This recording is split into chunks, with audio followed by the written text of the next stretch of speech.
passports. But the International Air Transport Association says governments should use screening measures like testing passengers for the virus rather than imposing quarantines and other restrictions.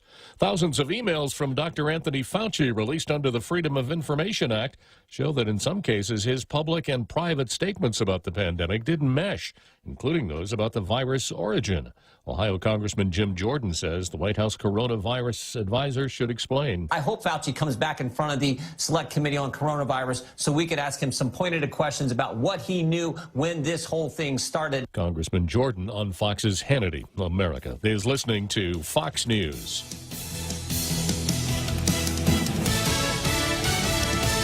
When's the last time you looked at your homeowner's insurance? An easily overlooked part of covering our home is what's inside of it. Over time, we buy things we don't want to lose, but don't update our contents coverage. The smart thing to do is get the answers and level up our insurance to make sure we're totally protected. That's the Insurance Extra Point. Get out there and make something good happen today by calling Guahan Insurance Services at 475-1162 or visit us at the Camacho Landmark Center in Tamuning. Do you dread waiting in those long, inconvenient lines? That's why you won't find them at Bank Pacific. We're back to our pre-COVID Monday to Saturday hours with all of our branches open. You know, that where others put branches, we place roots thing.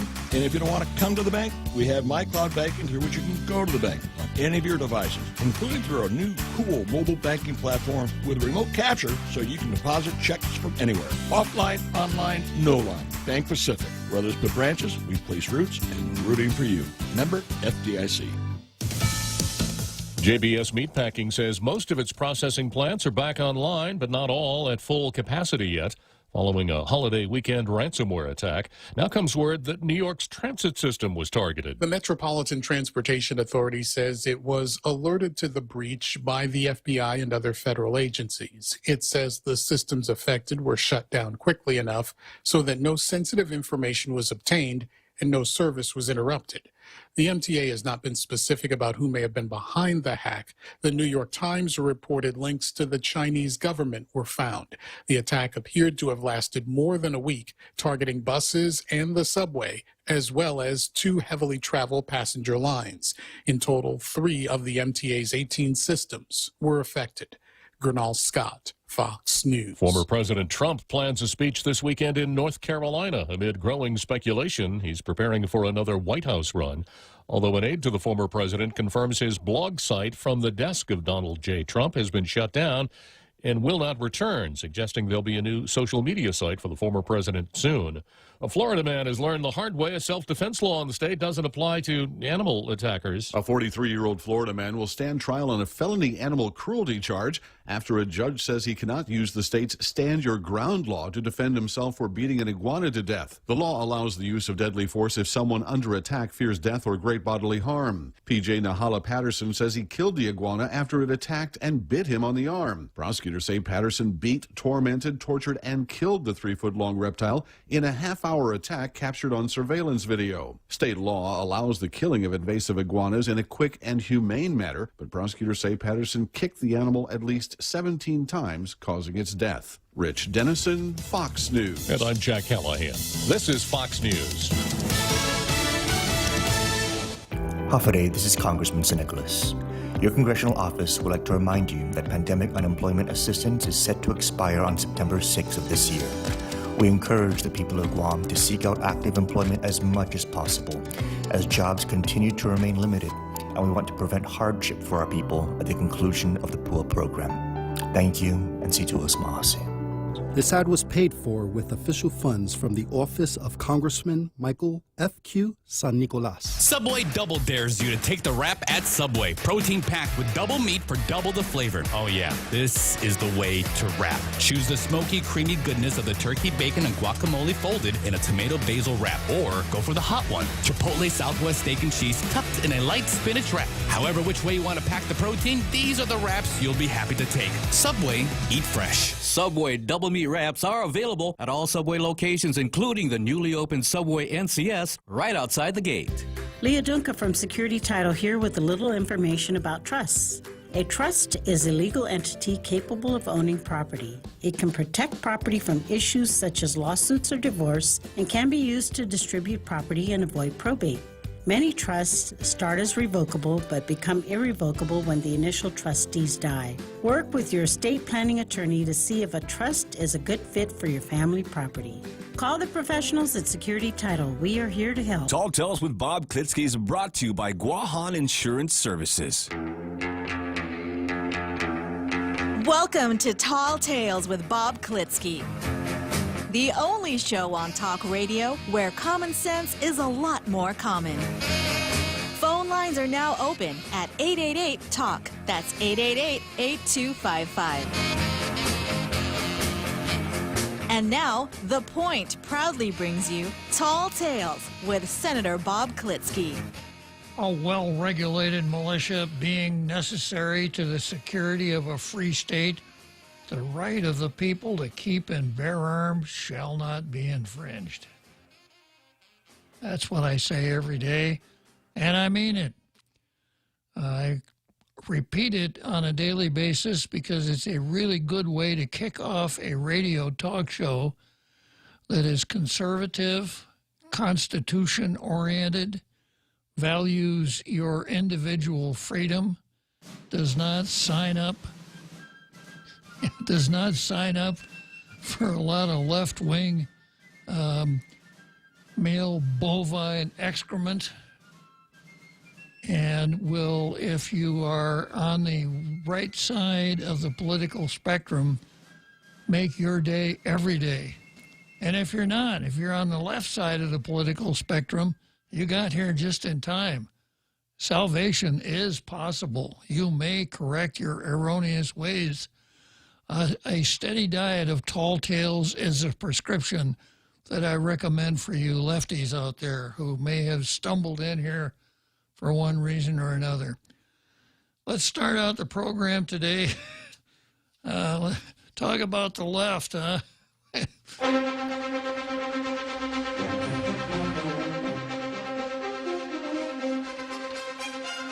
I'm probably going to have to tie my right arm behind my back as I work on the Daily News editorial today. This editorial does not meet my high standards of editorial writing.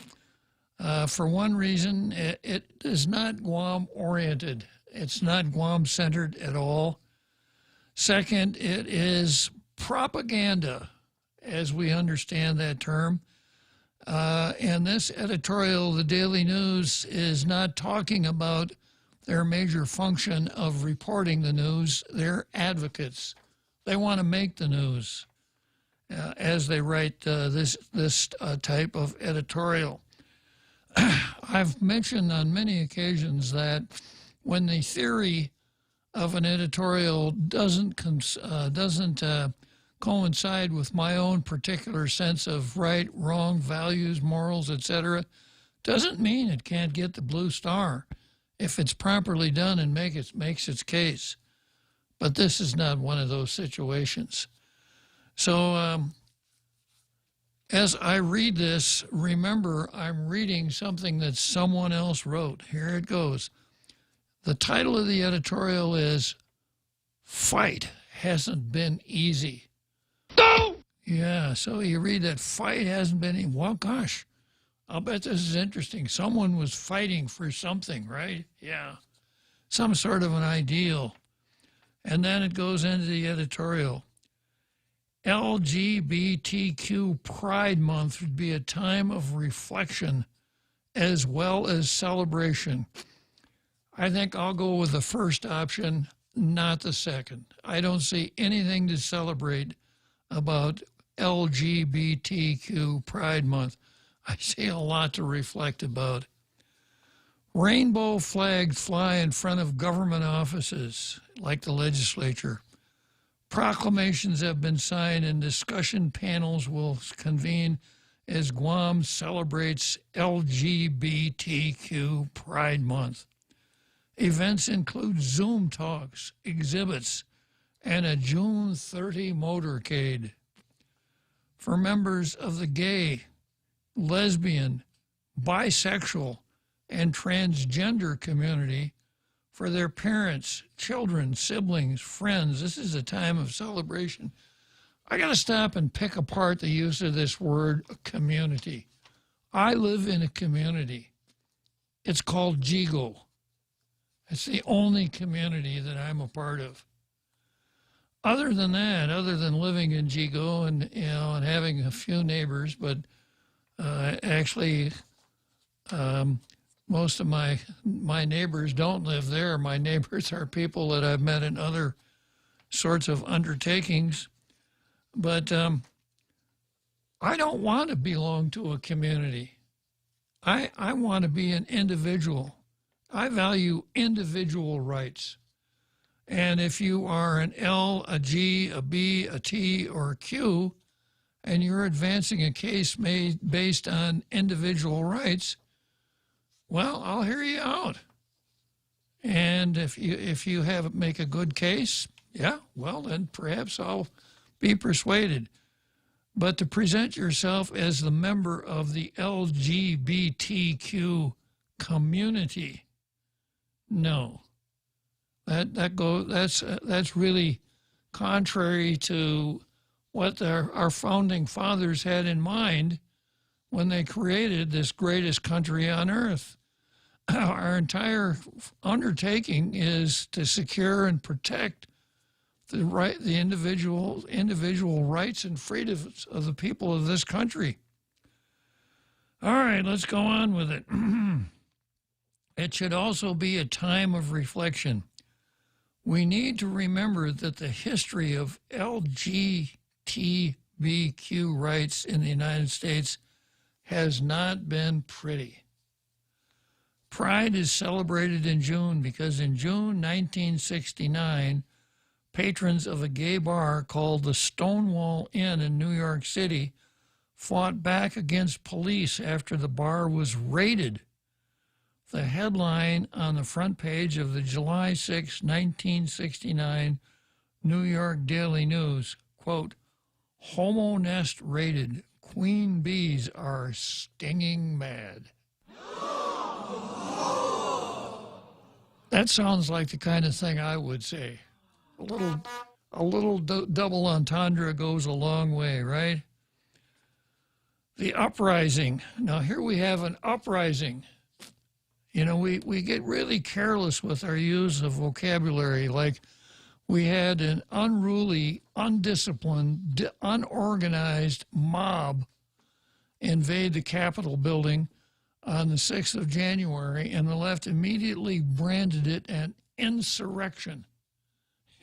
If that was an insurrection, it's the most feeble insurrection in the history of the word insurrection. But now here we have an uprising, you know, and I've done a little bit of reading about the LGBTQ movement. I've done a little reading about just about anything you can think of.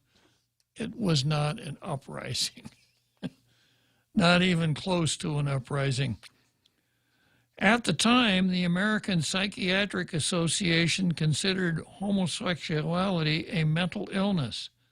It wasn't until 1973 that the diagnosis was removed from the group's diagnostic manual. And once again, if you read your history, the reason was that so much pressure was put on the governing body of the American Psychiatric Association that they caved in.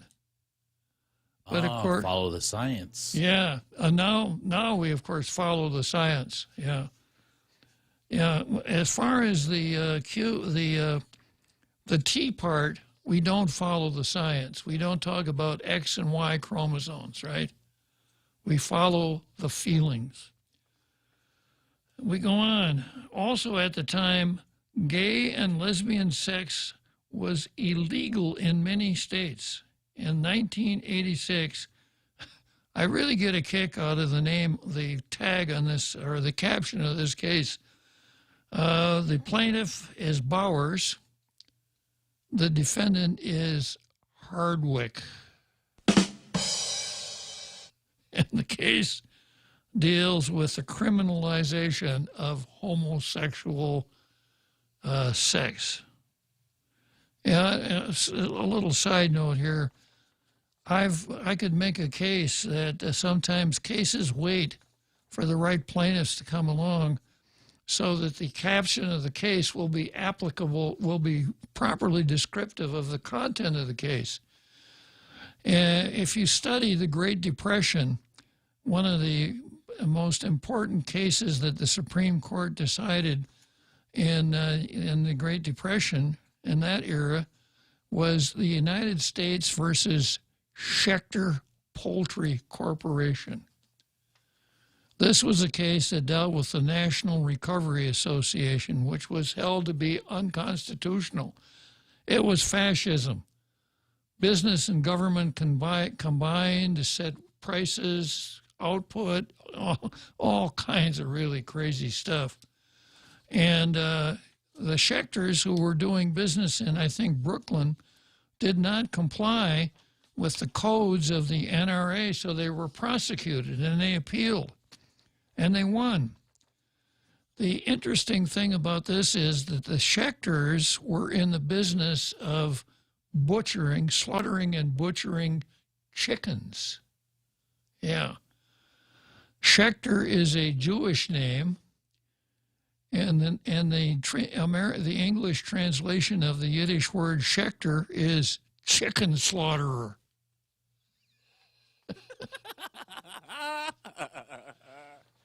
So what better name could you have? It was destiny. It was destiny. You knew when the United States versus Schechter Poultry Corporation came before the court, the chicken slaughterers had to win, right? For sure. I call your attention to a 1969 Virginia case. Again, this was a criminal case where a person, a woman of color, a BIPOC, and horror of horrors, and a white man married. And they left Virginia, and they came back into Virginia and broke Virginia law, where it was illegal for what was then called a mixed marriage couple to come into Virginia. So they were prosecuted under Virginia law in 1969. They took their case all the way to the Supreme Court, and the mixed couple won the case over the state of Virginia. The name of the case? Loving versus Virginia. So once again, when that case popped up on the Supreme Court's docket, you knew for sure who was going to win. Now direct the conversation back to Bowers versus Hardwick. In that particular case, the Supreme Court held that private sexual the state could criminalize private sexual conduct between consenting adults of the same. Now, this article says the same gender, but I think they mean the same sex.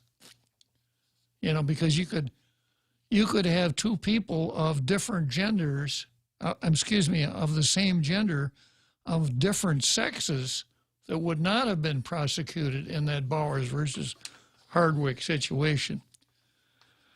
Okay, also, the Supreme Court, it wasn't until 2003, wow, 1986 to 2003, so long. It wasn't until 2003 that the court reversed that ruling in the landmark Lawrence versus Texas decision. Until 1993, don't ask, don't tell policy, gays and lesbians were banned from serving in the military. Investigations were conducted to find and remove gay service members. The policy was not now this is confusing, because before 1993, homosexuals could not serve in the armed forces. 1993, when Slick Willie came out with the don't ask, don't tell policy, homosexuals could serve in the armed forces. And the rule was military authorities are not going to ask about your sexual orientation, and you don't have to broadcast it. Which seemed to me like an eminently sensible rule, right? So how much truth was it to Klinger and Mash? Well, Klinger was just, Klinger had the right idea. He was just too early. He was too far ahead of his times, right? Of course, now, I mean, if Klinger tried to pull that now, there'd be no hope, no possibility that he'd ever be sent back to the States. Okay, so this article has it wrong. Until 1993, Don't Ask, Don't Tell policy, gays and lesbians were banned from serving in the military. And then it says, investigations were conducted to find and remove gay service members. The policy was not removed until 2010. The policy meaning don't ask, don't tell. In 1986, President Clinton signed the Defense of Marriage Act, which denied to same-sex couples the benefit of marriage allowed to same-sex couples. Now, when President Clinton, when that statute became law, Defense of Marriage Act, federal statute, I was critical of it because marriage, in my mind, was and still is a matter for the states to deal with, not for the national government. So I was critical of that because the national government was saying, and even if a couple is properly married according to the laws of one of the states, we're not going to extend federal benefits to you. So if you're a federalist, it's not, are you a federalist? It's where does your federalism take you? So I was critical of the Defense of Marriage Act. It was, it wasn't until 2015 that same-sex marriage was allowed throughout the nation. Again, that is a very misleading sentence because the Defense of Marriage Act didn't address whether or not same-sex couples could marry. It only addressed the question of whether or not that marriage could be the foundation for any kind of benefits from the national government. The editorial goes on, well, this is time of celebration. I ain't celebrating. It's also time to remember the people who fought for and continue to fight for LGBTQ rights, like the Pacific Daily News. It's also a time to remember that for a long time, laws that were designed to support the idea of family values tore apart families that didn't conform to community expectations. People were sent to jail, careers were ended, and lives were destroyed by policies that targeted and criminalized a group of people. This month, as we celebrate, let's remember that there was a long and brutal struggle behind the festivities. In celebration of Pride Month, a display of rainbow and transparent transgender flags is set up Tuesday on the lawn of the Guam Congress Building in Hagatna. I'm so happy for Tina Rose. I had a phone call. Did they get tired of waiting? A couple of things. Mark Cruz wanted to ask you to look up Jody. What was the name of the chicken slaughter guys? Schechter. Yeah. He was a Formula One champion, Grand Prix champion in '79. Now it makes sense. Chicken slaughter. Uh-huh. And then I believe it was Kellis who says that you could serve, but you couldn't openly serve as a homosexual. Just serve. Don't ask, don't tell. Exactly. And at the time, before Don't Ask, Don't Tell, it was don't tell and hope nobody finds out. Now, the libertarian part of my philosophy comes forward here, and that is that I don't care about somebody else's sex life. I don't really even want to know about somebody else's sex life. But at the military, we do, one of the most important parts of military service is good order and discipline.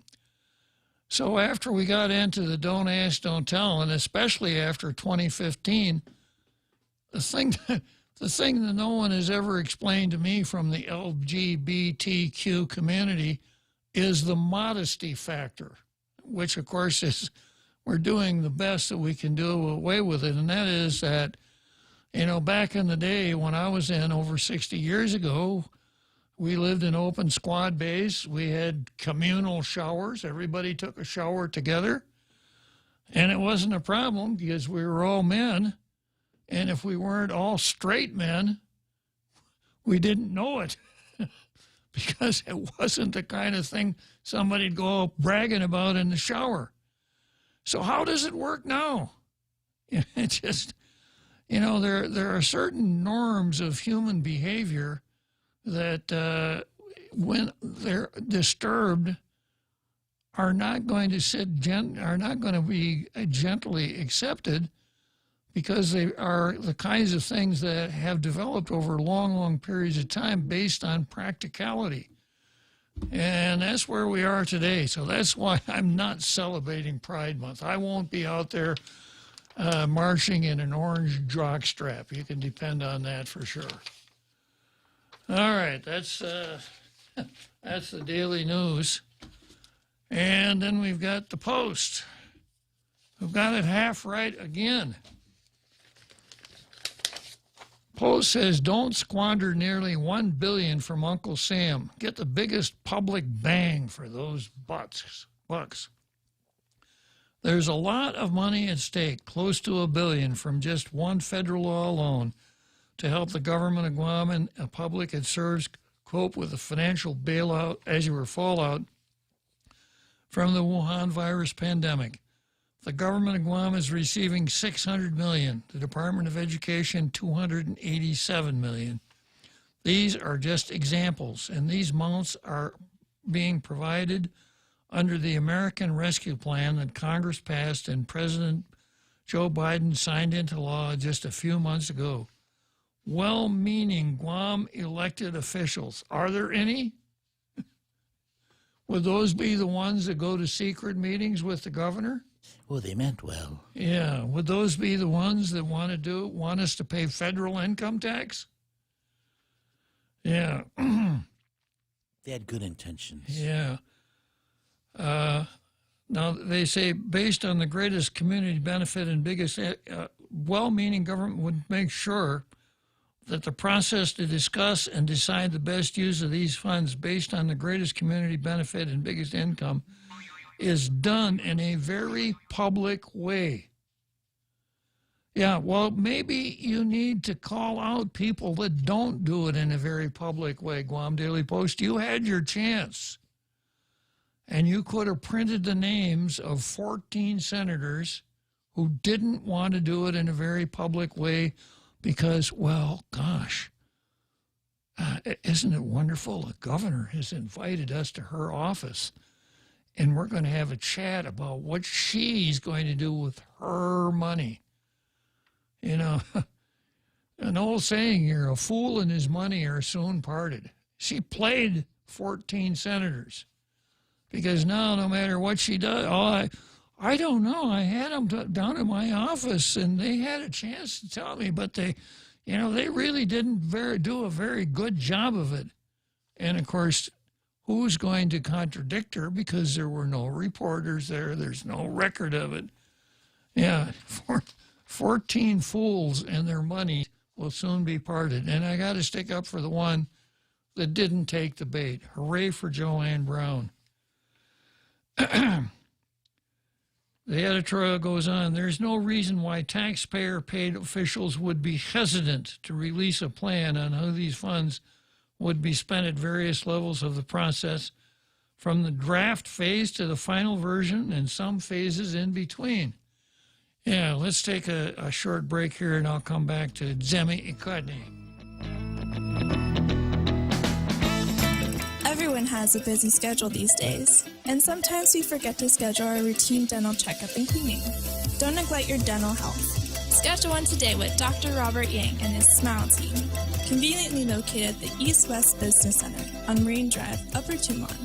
Call us today at 647-8702 or 3. Again, that's 647-8702 or 647-8703. We make smiles happen. Celebrate Dad this Father's Day. Mezcla Bistro in Hagana is always happy to serve you and the family. We offer your local favorites to include herb roasted prime rib and honey glazed ham. Treat Dad to our special Sunday brunch buffet to enjoy free-flowing draft beer and sing along with Didi Uehara. Sunday, June 20th from 10 a.m. to 12 p.m. and 12:30 p.m. to 2:30 p.m. Seating is limited, so call us at 479-2652 or 2653 to make your RSVP. Mezcla Chamorro Fusion Bistro, a true taste of Guam.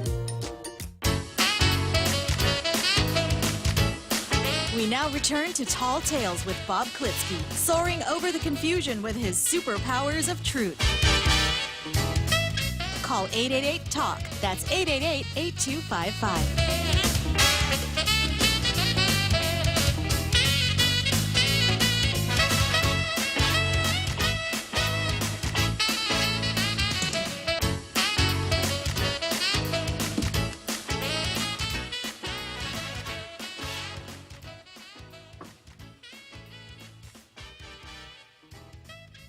Okay, so here we go.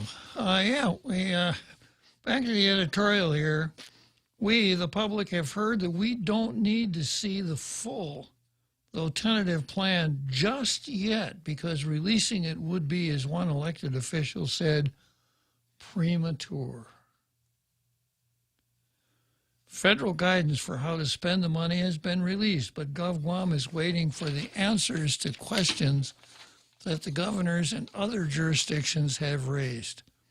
I've read the guidance, Governor Leon Guerrero told reporters. I don't know what it means, but I read it. I'm hoping it's not going to be a lot of big changes. I don't think so, but there were questions that were raised by other governors. So I think they're trying to address that. Yeah, I agree 100% with the Post. I want to see every single step of the way. And if you started to go one way and went another way, you need to be able to explain it. Don't just present it. I want to watch you put the flour and sugar and eggs and vanilla and whatever else you put in the cake. I want to see it. I don't want you to wait and then come stumbling forward with the cake already baked and say, here it is. I want to know how my sausage is made. Exactly. The governor said previously she might use $300 million to jumpstart the development of a new public hospital, $30 million for a locally authorized cash relief program, and this is under the RISE Act. But I don't think that is accurate, because she said she's going to bring government of Guam employees in and get paid and give them the $800 also, which to me means she may use the framework for the RISE Act, but she's going to do it all by executive order. Otherwise, she can't include the government employees and retirees. Back to the editorial, and $28 million for the tourist industry's recovery, among other uses. There's still a lot of money left that the public needs to get apprised of, even if the plan is tentative. In the meantime, the legislature has scheduled a public hearing for June 4 at 11 a.m., that's tomorrow, to discuss senators' proposed funding priorities for the same pot of money. The governor has asserted she does not need legislative approval to spend the more than $600 million in federal money. Well, this is what I would do if I were a senator. I would put together my budget, taking into consideration all of these funds with as much information as I could. I'd pass it. I would see that the budget passed and send it off to the governor. She got two choices. She can veto, she can sign it into law. Actually, she's got three choices. She can veto, she can sign it into law, she can item veto. Yeah. So this would really be the way for the legislature to get on the record as to how they want to spend the money. And if she item vetoes part of the legislature's appropriation, then there's accountability. But if they go down there and do their usual standing around, complaining, wasting time, etc., they won't do that because the legislature, especially the Republicans, have taken learned helplessness and caused it to rise to the state of an art. Oh, yeah, we can't. I would introduce it, but no, they won't vote for it. So I'm not going to do anything. But Republicans, that's what you need to do. You need to make your imprint on that budget, taking into consideration all of that money that's coming from the national government, and throw it at the governor and see what she does with it. Challenge her. Your job is not to make the governor's life easier. In an ideal scenario, the senators and executive branch would be working together openly, deciding how to apportion the money for the greatest public benefit. And the public should be allowed to listen in and see every step of the way, rather than saying the spending plan cannot be fully released because it's not yet final, or the federal regulations await clarification from other governors. That's a really lame excuse. Well, I'd like to tell you what my plans are, but the governor of Rhode Island's questions haven't been answered, so how could I possibly tell you? You know what else other governors have done? Open their states. Yeah, exactly. Like Florida and Texas. I don't have to listen to them. A recent meeting between some senators and the governor and the lieutenant governor was not made public. It was out of the public's earshot, behind closed doors. The same ideals for full transparency should be expected in the decision-making process for the $287 million the Guam Department of Education will be receiving from the federal government. What we are getting at best are partial disclosures.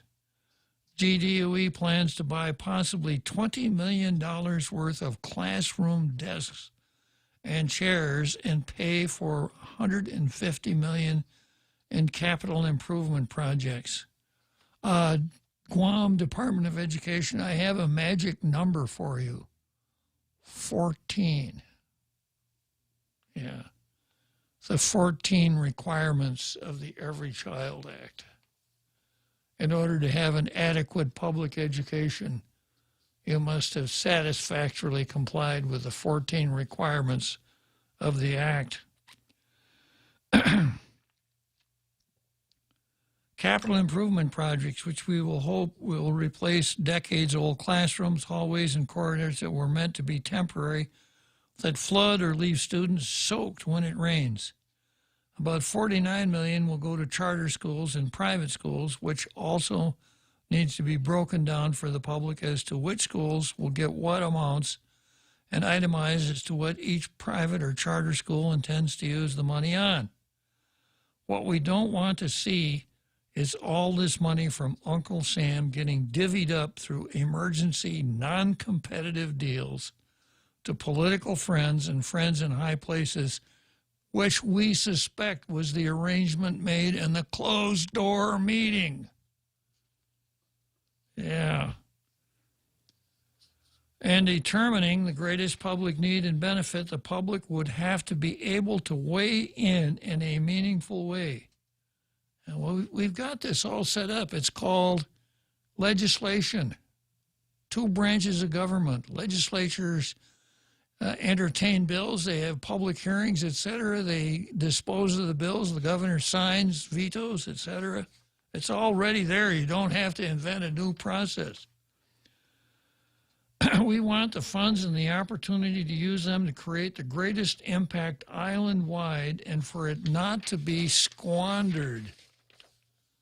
Well, that's a tall order. I'd want to know, of course, first of all, how much money would be spent remodeling the 19th floor. Yeah, which perhaps was the most important location during the entire pandemic. All right, here's the punchline from the editorial. Full transparency is not a lot to ask unless elected officials are playing the same old games we've seen before when deals were made first and then disclosed after the fact. Well, why don't you get on them now, Daily Post?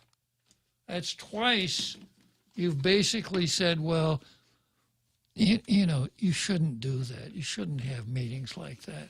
Well, we've seen the kind of clues of that happening where some agencies have severely diminished their budgets they've asked for this year around. And it's like, what do you mean you don't want the millions you asked for last year? Yeah. And they're like, we can't say anything.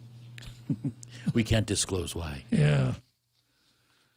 Yeah, gag rules go a long way to provide transparency, don't they? We won't get invited to Iran. Yeah. All right, no blue stars today. We turn next to the card. And we've got a repeat performance from yesterday, Pito versus Sabina. Today is replaced by Troy versus Midpack.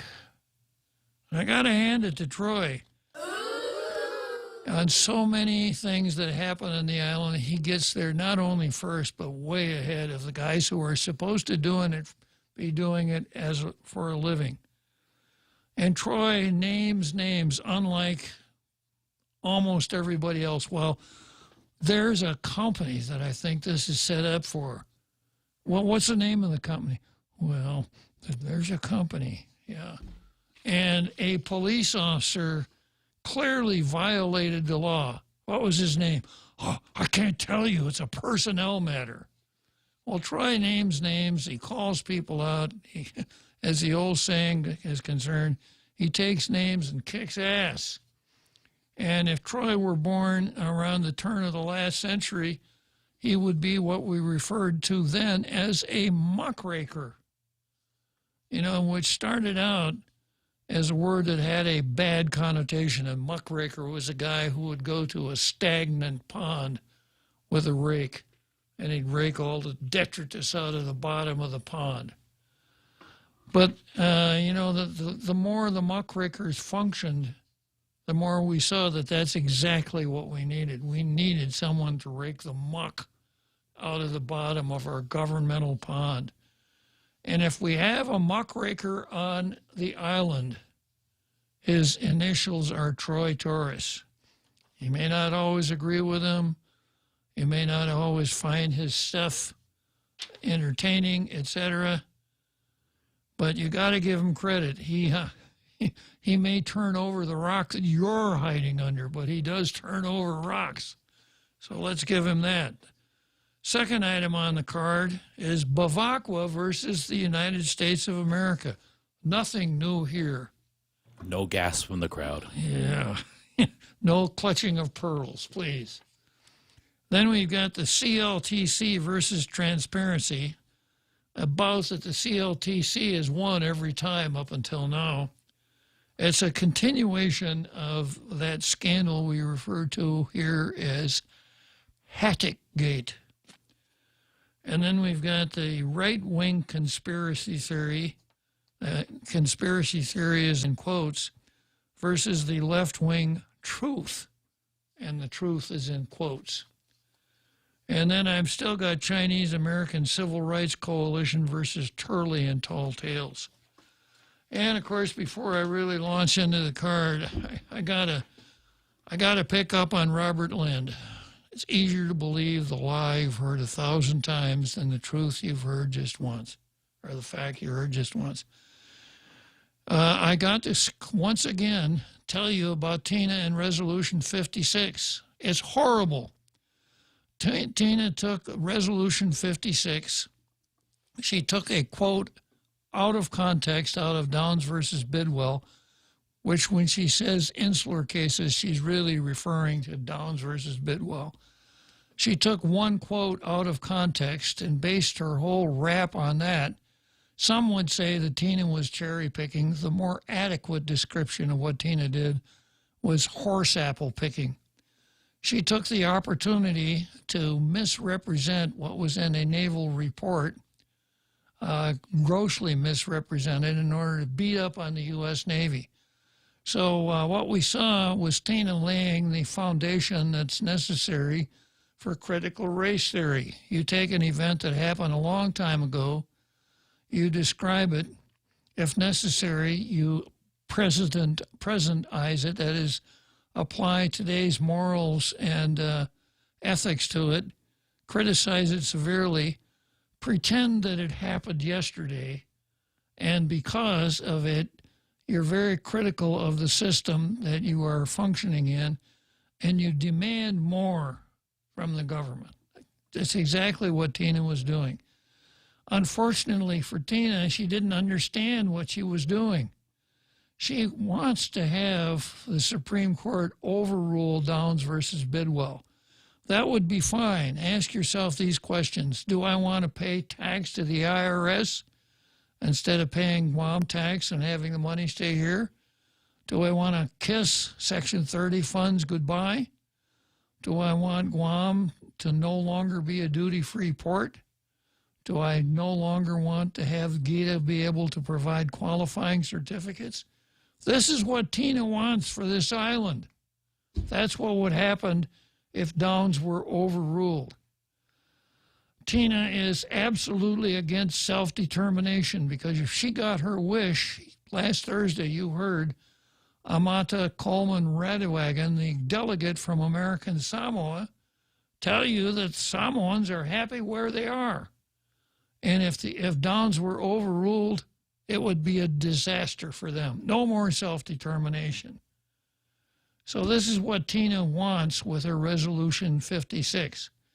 Now, she mixed in SSI and the cap on Medicaid funding into this, which served only to confuse, because it was pointed out for the few sentient people that testified against her resolution, or against it in part, that this is Congress's call. It really is not a matter of the overruling Downs. And if there were any doubt about that, a few days later, the president introduces a budget that provides for SSI and no cap on Medicaid, which is what Tina should have been asking for in the beginning. So Tina really, really screwed up. And let's just hope that she's as unsuccessful here as she has been in almost everything else she's done in public life.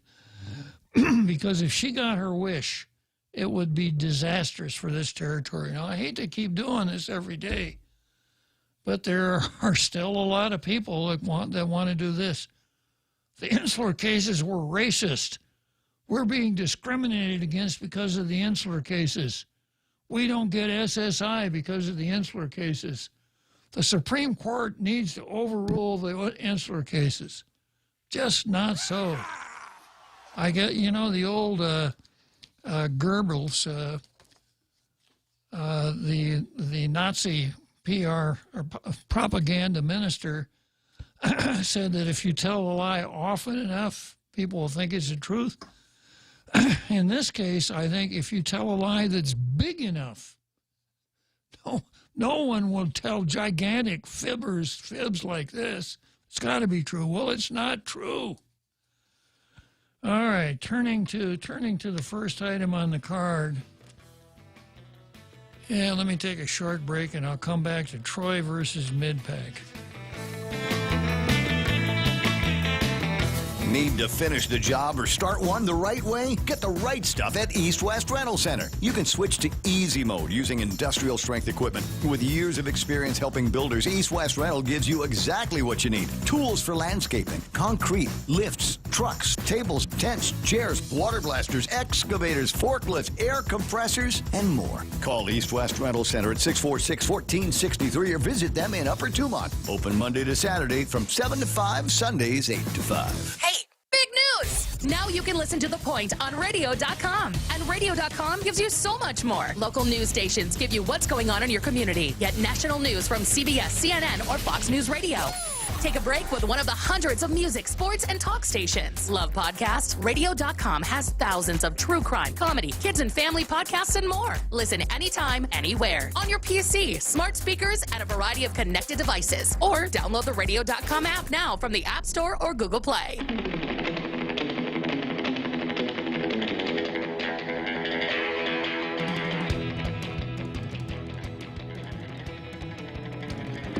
Here we go. Troy versus Midpack. And I'm going to start out with a story that ran in KUAM. The connections and cross connections here are somewhat important to understand the story.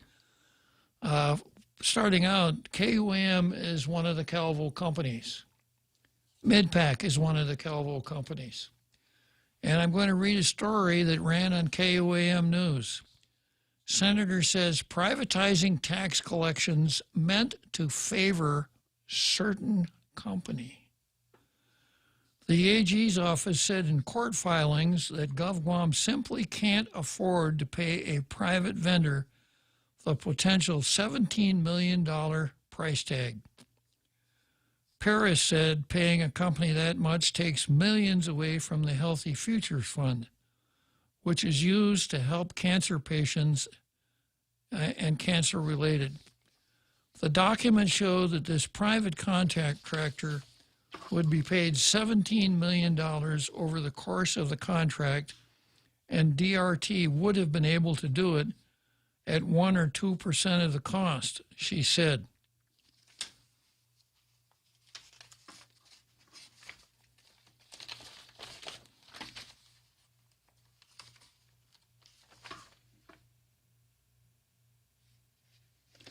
Now, wait a minute, let me start over again. I've got a better copy of this story here.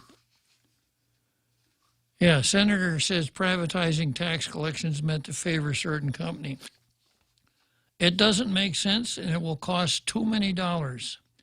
The bipartisan resistance to a public law that privatizes tax collections continues, as Senator Sabina Paris and Tello Taitigui lodged their opposition on the link. Okay, so this is not, this is KUAM, and the link is a program sort of like a talk show that they run early in the morning. I think, I don't know much about it because I set my dial to 93.3 and I found that I don't need to touch it again all day long. Yeah. The AG's office said in court filings that GovGuam simply can't afford to pay a private vendor the potential $17 million price tag. Paris said paying a company that much takes millions away from the Healthy Futures Fund. The documents show that this private contractor would be paid $17 million over the course of the contract, and DRT would have been able to do it at 1 or 2% of that cost. Paris said, all those millions of dollars in savings would have gone helping our most vulnerable populations, and it's unfortunate that the body chose not to look at that. $17 million. So Paris's bill would change the law. The law as it stands right now says that RevTax is supposed to contract with a private company to do the stamp taxes. And the company would earn apparently $17 million for doing something that RevTax should be doing as part of its mission. Her bill would have scrapped the privatization law and returned collection enforcement to DRT, but that measure failed 7-8. Meanwhile, Senator Taitigui, did I screw up? I mentioned her name without her permission. Senator Taitigui says the public should keep an eye on who wins the bid for privatized tax collection. She said if you look at who supported the current law, one can reasonably assume it was designed to favor a certain company. Who? Now, we know from other sources that in Hawaii, First Hawaiian Bank has a role in the tax stamp program. A local financial institution.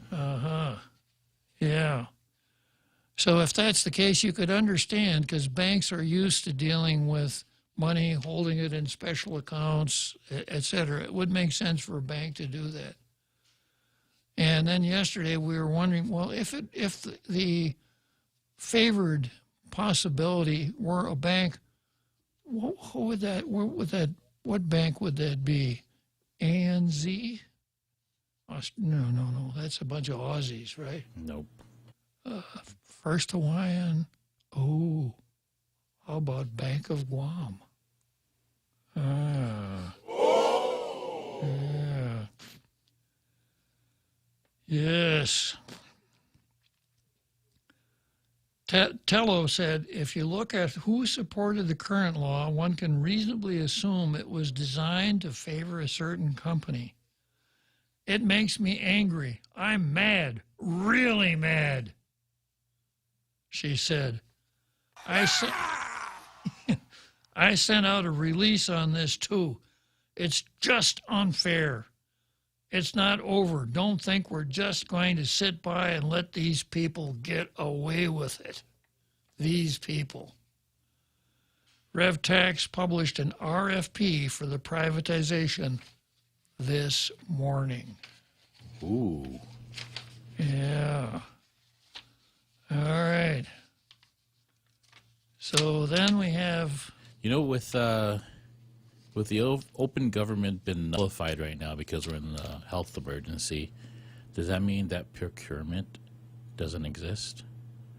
Well, she asserts the ability to make emergency procurements under her authority under Chapter 19 of Title 10, and she's done a lot of emergency procuring. I don't think you could make a good argument that that's where we are now. On the other hand, if she went ahead and did it, it would require somebody to come along for an injunction to stop her from doing it. Who's that going to be? Yeah. Yep. All right. So here's Troy weighs in on it.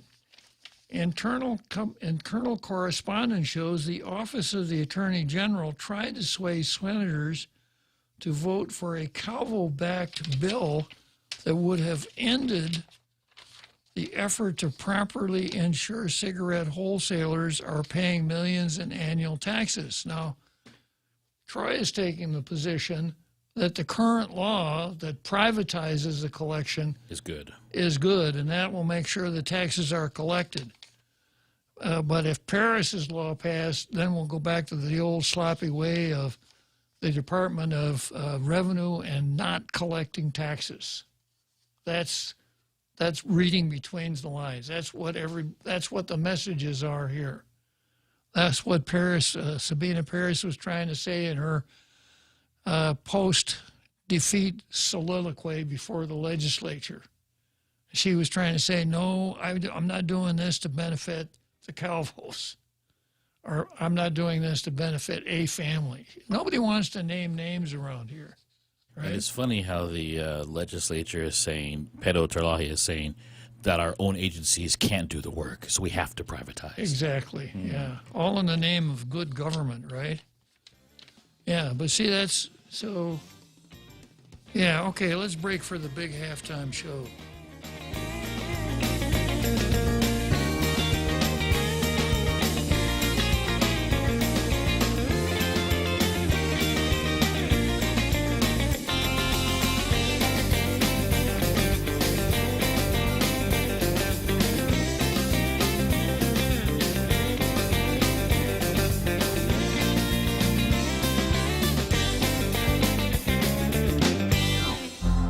The Point is KUSG, Hagåtña, Guam, 93.3 FM and 104.3 HD3. Delaware standoff. I'm Jack Callahan, Fox News. Police surrounding an apartment building in Wilmington, Delaware, where they believe a gunman may be barricaded, thought to be responsible for ambushing several police officers. 3 Wilmington police officers in service here were injured by gunfire, and that sparked off a massive police presence and scene here, and we now have a barricaded subject inside a home. Reporter Chris O'Connell of Philadelphia's Fox 29 on the scene reports the officer's injuries are said to be non-life-threatening. A North Carolina sheriff's deputy was shot Wednesday morning trying to serve an eviction notice in Wake County. Sheriff Gerald Baker emotionally describing the aftermath. These things make me angry, so this is how I show it, excuse me. But they got our officer out of there while the police gave them full escort to Wake Medical Center. Sergeant Ronald Walker now reported to be stable following surgery. Most meat packing plants operated by the world's largest meat processor back in operation yesterday after Monday's ransomware attack, which came less than a month after a similar attack shut down the Colonial Oil pipeline. The FBI blames a Russian-speaking gang for the attacks. President Biden says he plans to raise the issue with Vladimir Putin when he meets with the Russian president in Geneva in 2 weeks. White House Press Secretary Jen Psaki says ransomware attacks have been rising in recent weeks. President Biden certainly thinks that President Putin and the Russian government has a role to play in stopping and preventing these attacks. One of the country's leading cyber experts says Russia has ignored U.S. requests in the past. Fox's Jennifer Griffin. New York's Metropolitan Transit Agency says it was hit with a hack attack, possibly from Chinese hackers in April, but was able to lock down their systems in time. President Biden met for nearly an hour yesterday with Senator Shelley Moore Capito, the top Republican negotiator on infrastructure. They've agreed to meet again tomorrow. America is listening to Fox News. When's the last time you looked at your homeowner's insurance? An easily overlooked part of covering our home is what's inside of it. Over time, we buy things we don't want to lose, but don't update our contents coverage. The smart thing to do is get the answers and level up our insurance to make sure we're totally protected. That's the Insurance Extra Point. Get out there and make something good happen today by calling Guahan Insurance Services at 475-1162 or visit us at the Camacho Landmark Center in Tamuning. Do you dread waiting in those long, inconvenient lines? That's why you won't find them at Bank Pacific. We're back to our pre-COVID Monday to Saturday hours with all of our branches open. You know, that where others put branches, we place roots thing. And if you don't want to come to the bank, we have MyCloud Banking through which you can go to the bank on any of your devices, including through our new cool mobile banking platform with remote capture so you can deposit checks from anywhere. Offline, online, no line. Bank Pacific. Where others put branches, we place roots and rooting for you. Member FDIC. An unlikely coalition in Israel's legislature appears to have ended the term of Prime Minister Benjamin Netanyahu. The forces that joined together to potentially push Netanyahu out are not political allies. Yair Lapid's party is popular with Israel's more secular voters, and Naftali Bennett, who used to work under Netanyahu, his party's more right-wing. But they announced a deal just before the midnight deadline to avoid yet another election, which would have been the country's 5th in just over 2 years. This coalition also includes the United Arab List. The leader of that party told reporters it's the first time an Arab party is a partner in the formation of an Israeli government. Netanyahu, who has served as PM since 2009, is facing bribery and fraud charges. The Israeli Knesset parliament still has to approve this governing coalition, and that's likely to happen next week. Jessica Rosenthal, Fox News. Texas Governor Greg Abbott has issued disaster declarations for 34 counties on the border with Mexico over illegal immigration. The governor telling Fox's Sean Hannity. We're about to change the way that Texas addresses the challenges on the border, and we're going to start by helping these 34 counties respond by increasing arrests. Abbott says if the federal government can't stop illegal migration, his state will. California dreaming leads to a shocking joyride in Utah. When their parents were fast asleep, 2 sisters took the keys to the family car. West Valley City Police Lieutenant Bill Merritt. 2 females had taken the car from their parents' residence in West Jordan and were traveling, we believe, to California for whatever reason. The girls are at the tender ages of 9 and 4, and we now know the reason they took the car was to drive to California for a beach vacation. The 9-year-old was behind the wheel. She crashed into a truck near Salt Lake City. Luckily, the sisters who were wearing their seatbelts weren't injured. Neither was the truck driver. Tom Rigotti, Fox News. And I'm Jack Callahan. This is Fox News. Chili's is bringing you a full meal offer with 3 for Me for just $15. You get a beverage, a starter, and an entree. First, choose from a refreshing Coca-Cola or iced tea, pick a starter, then select your choice of a mouth-watering entree, like Cajun pasta with grilled chicken, ranchero chicken tacos, or the savory Santa Fe burger. Dine in today or visit chilisguam.com for delivery and to-go options. Chili's, 3 for Me for just $15. Available for a limited time. Chili's, savor the moment.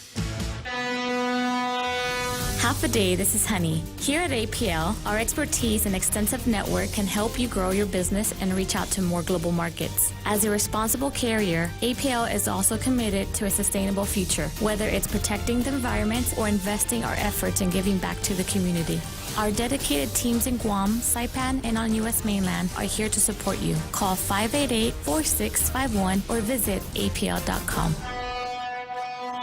Celebrate Dad this Father's Day. Mezcla Bistro in Hagana is always happy to serve you and the family. We offer your local favorites to include herb-roasted prime rib and honey-glazed ham. Treat Dad to our special Sunday brunch buffet to enjoy free-flowing draft beer and sing along with Didi Uehara. Sunday, June 20th from 10 a.m. to 12 p.m. and 12:30 p.m. to 2:30 p.m. Seating is limited, so call us at 479-2652 or 2653 to make your RSVP. Mezcla Chamorro Fusion Bistro, a true taste of Guam.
Okay, so here we are back on Tall Tales again, and we're talking about Sabina Paris's Bill 104. And to try to simplify things, the current law does require RevTax to put out a bid to hire a company at about $17 million a year to implement the cigarette stamp tax provision. And the reason for this is that although the tax stamp bill passed in the 32nd legislature, RevTax never implemented. Same old excuse, we don't have the funding. So what's touched off the latest episode here on Tall Tales was a letter to the editor from Jose Pido Terlahi, who was saying, you know, Republicans like privatization, so why did they back Sabina Paris's bill? Because Sabina Paris's bill would kill the privatization and would make the Department of Revenue and Taxation collect the tax.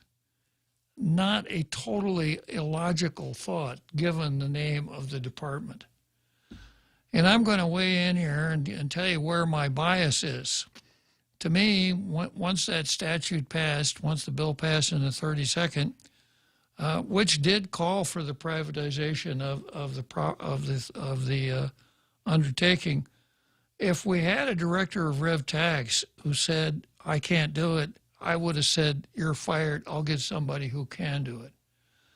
To continually pass legislation because people don't want to do what the statute provides is not government. It's borders on anarchy. So the sides are divided this way. Sabina Paris said no to privatizations. We can't afford to pay somebody $17 million to go out and collect this tax. Tello chimes in and says, you know, we already know the company. We already suspect the company that's going to get that $17 million deal. This is what this is all about. So if that's the case, then Pido's on the other side, and Pido says, you know, Paris's law, why would Republicans be against privatization? And why is Paris trying to benefit what amounts to the Calvos? So I thought that was why it was important to identify that KUAM story as something that a Calvo company put out. Good for them.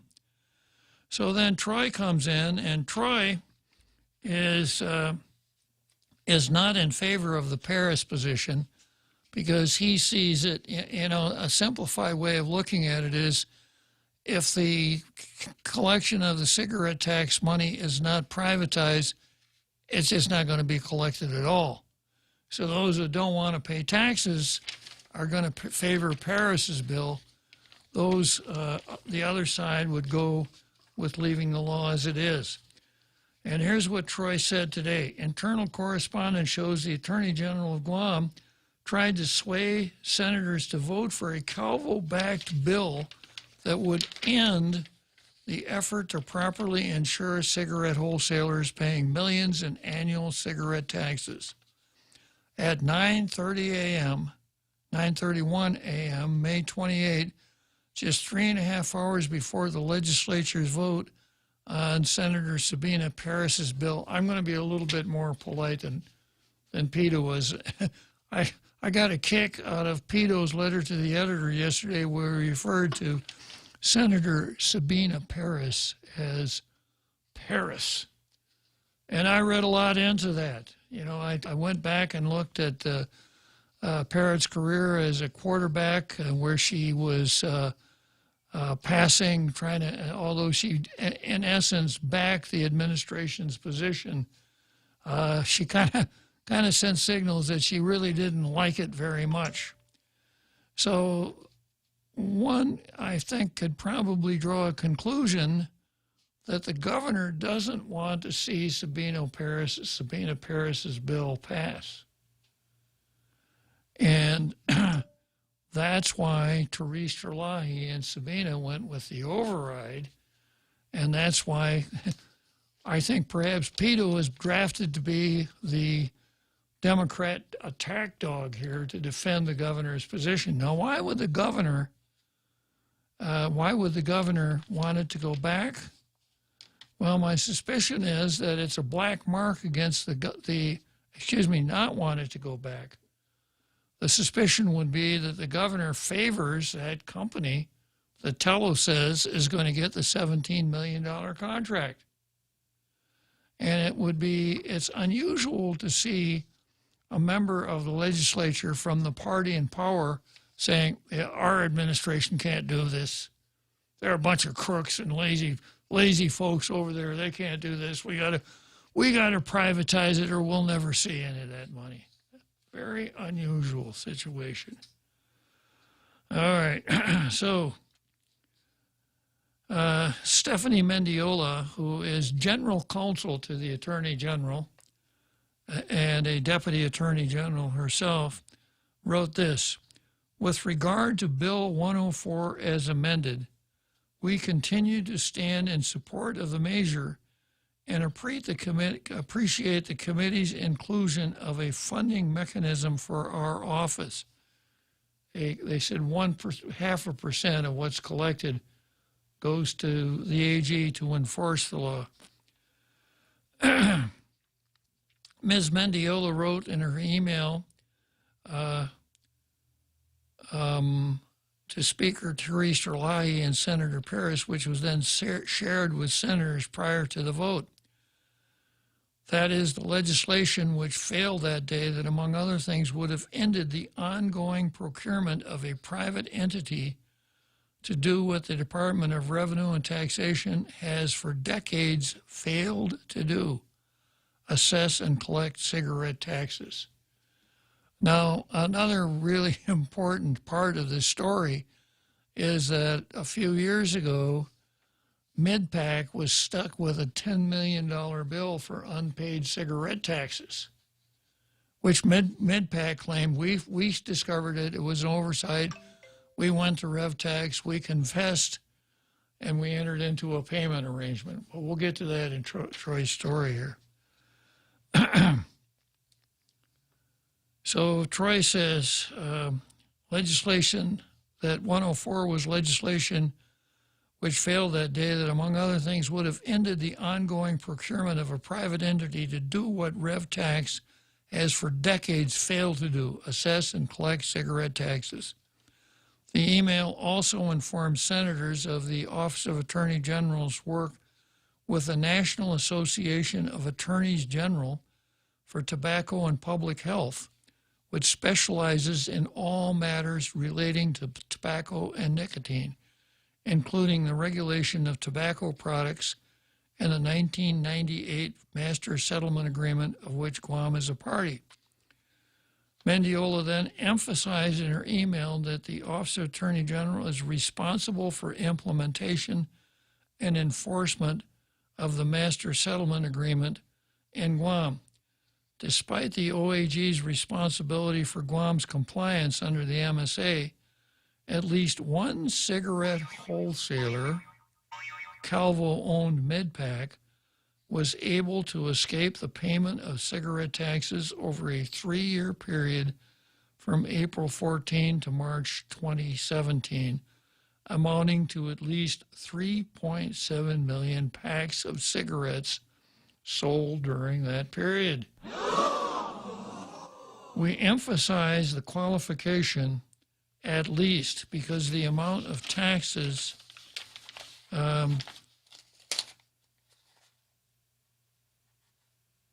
paid during those 3 years appears in a June 2nd, 2017 tax lien by DRT on Midpack for the negotiated down tax liability.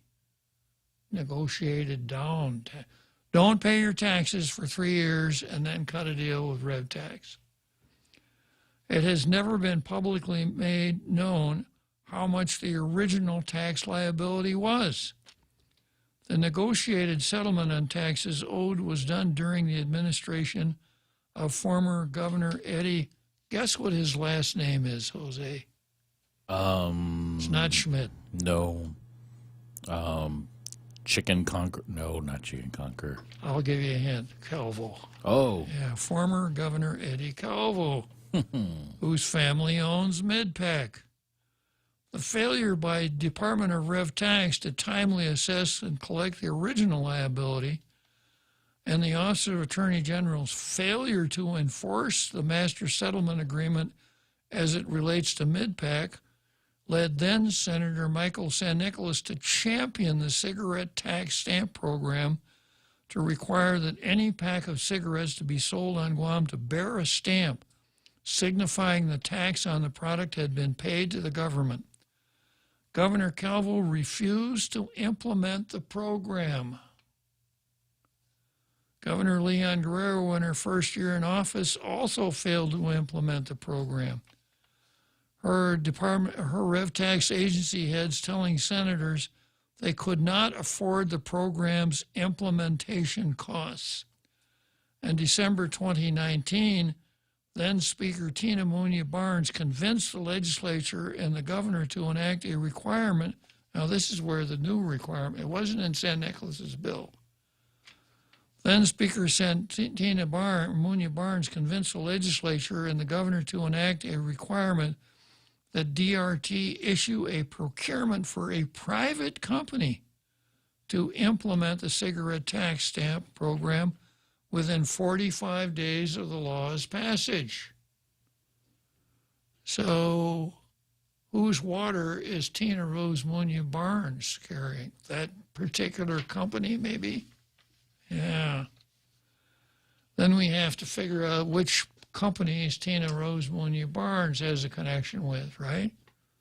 Following several months of DRT's failure to comply with the new law, one cigarette wholesaler, Wesco, took Gov Guam to court to force the implementation of the law. A month ago, Judge Dana Gutierrez ordered DRT, who was represented by the OAG, to implement the law and begin the procurement process by May 18. The OAG had produced to Judge Gutierrez the procurement record showing the court DRT and OAG's compliance with her order and the start of the procurement process for the private entity to collect Guam's cigarette taxes.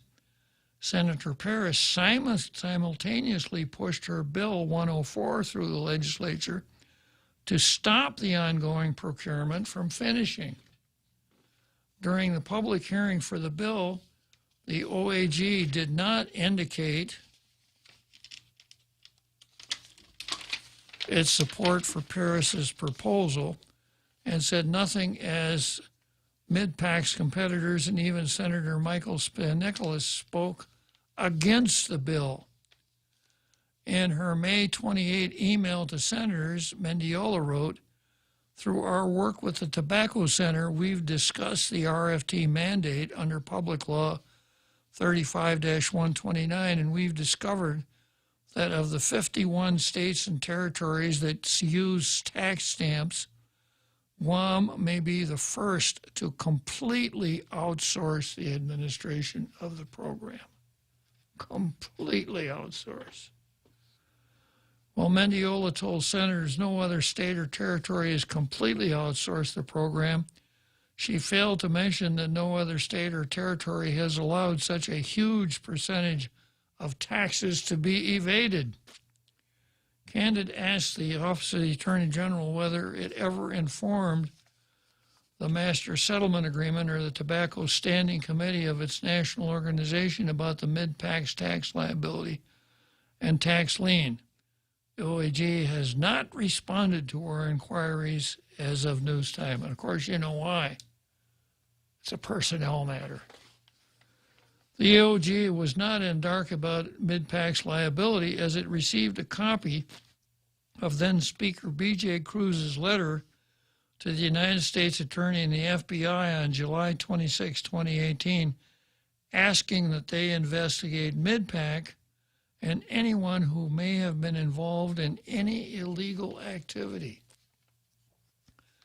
As the Speaker of the 34th Guam Legislature, quote, "As the Speaker of the 34th Guam Legislature, I am writing to notify the U.S. Attorney's Office and Federal Bureau of Investigation of potential violations of federal and Guam law relating to the underreporting and non-payment of cigarette taxes by mid-PAC, the distributor of Philip Morris branded cigarettes on Guam.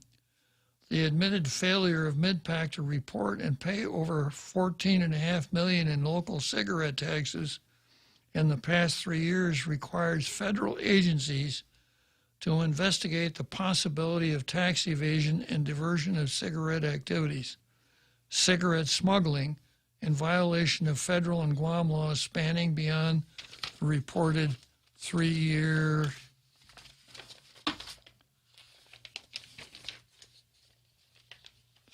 something here.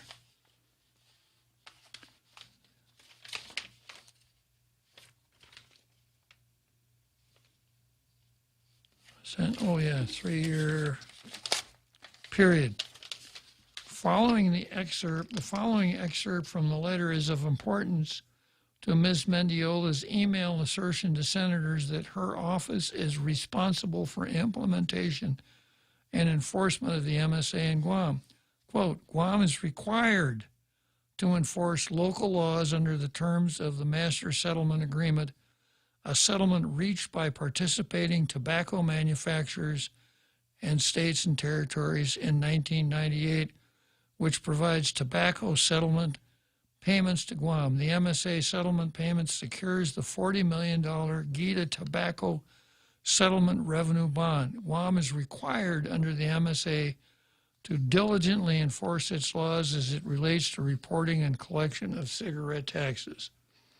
If Guam is required to enforce these local laws under the 1998 MSA, and it is indeed the OAG that is responsible for implementation and enforcement of the MSA in Guam, then why was a negotiated down tax settlement allowed on 3 years' worth of unpaid cigarette taxes?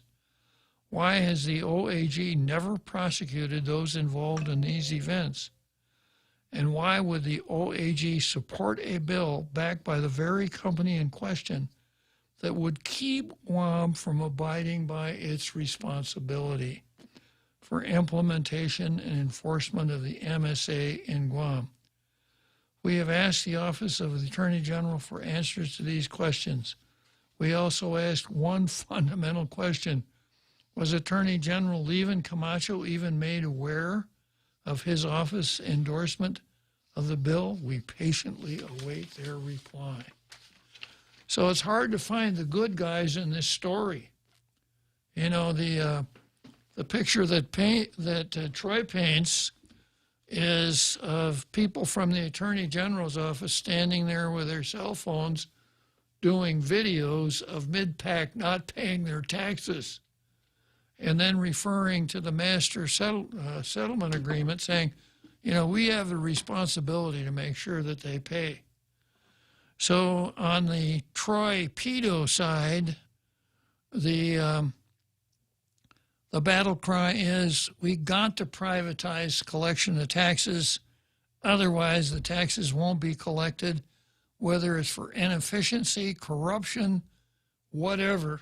They're just not going to be collected. That's why mid-pack that's why only mid-pack of all the wholesalers backed Paris's bill, right? Paris is saying, I'm not trying to help out the Calvos. I just don't want to see us waste $17 million when we could do this ourselves. Now, in order for me to properly rule on this, I think there's still some more facts that I need to be aware of. Because on the one hand, I don't like the idea of, well, we got to privatize this because it's the law, but the department's supposed to do it, just ain't doing it, so we'll just privatize it. I don't like that, right? On the other hand, I like to see privatization, but I've tried to make this clear. The only privatization I want to see is the privatization of those things that our government is doing that are in a proprietary capacity. You could divide government activities down into two different kinds of activities, proprietary and governmental. The cops are governmental. As far as I'm concerned, Department of Corrections is governmental. That's why I say don't privatize the Department of Corrections. If there's any governmental function at all, it's the collection of taxes.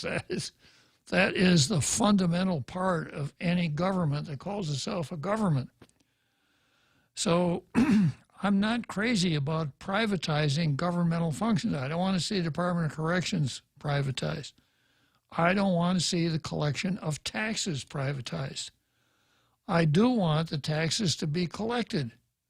And if we have directors of Rev and Tax that can't collect the taxes, then we need to keep looking around for somebody who can and give that person the job. Now, if the reason that St. Nicholas's stamp tax could not have been implemented was because the department didn't have the money to do it, I would have expected a public relations onslaught from the director. He should have done everything within his power to bring that to the public's attention, including asking the legislature for an appropriation to do it. Time for the seventh inning stretch. Let's go to Wrigley Field in Chicago. The Extra Point with Jerry Roberts of Guam Training. Hi, I'm Jerry Roberts, and every day on The Ray Gibson Show, I get to comment on the incredibly diverse, fun, challenging, sometimes frustrating, often exciting, but always interesting world of work. I hope you'll be there with us. You can find daily transcripts of The Extra Point at GuamTraining.com. Tune in every weekday morning at 7:20 for The Extra Point with Jerry Roberts, brought to you by Guahan Insurance Services and First Hawaiian Bank on 93.3 The Point. All dads should own a Traeger, and this Father's Day, you can win a Traeger smoker grill for your dad and feast on flavorful wood-fire crafted meals. Cooked with a flip of a switch. Cook low and slow or high and fast with digital precision on your Traeger pellet grill. Purchase $35 or more in fuel at 76 Circle K and enter to win. Gas up today and join Circle K's Father's Day package giveaway. A Traeger smoker grill, a canopy, a cooler full of meat, and 2 cases of Bud or Bud Light are up for grabs only at Circle K. Conditions apply. Visit 76CircleKGuam.com.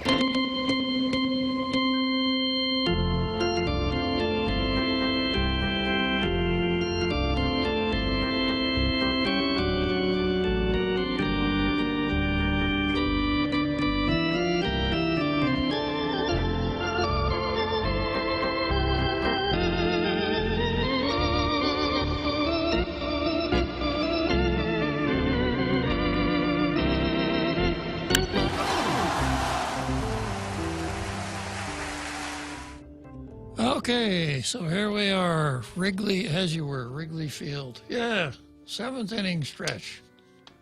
World's most beautiful ballpark. If you buy cigarettes at Wrigley Field, they're going to have Illinois stamps on them, right? Yeah.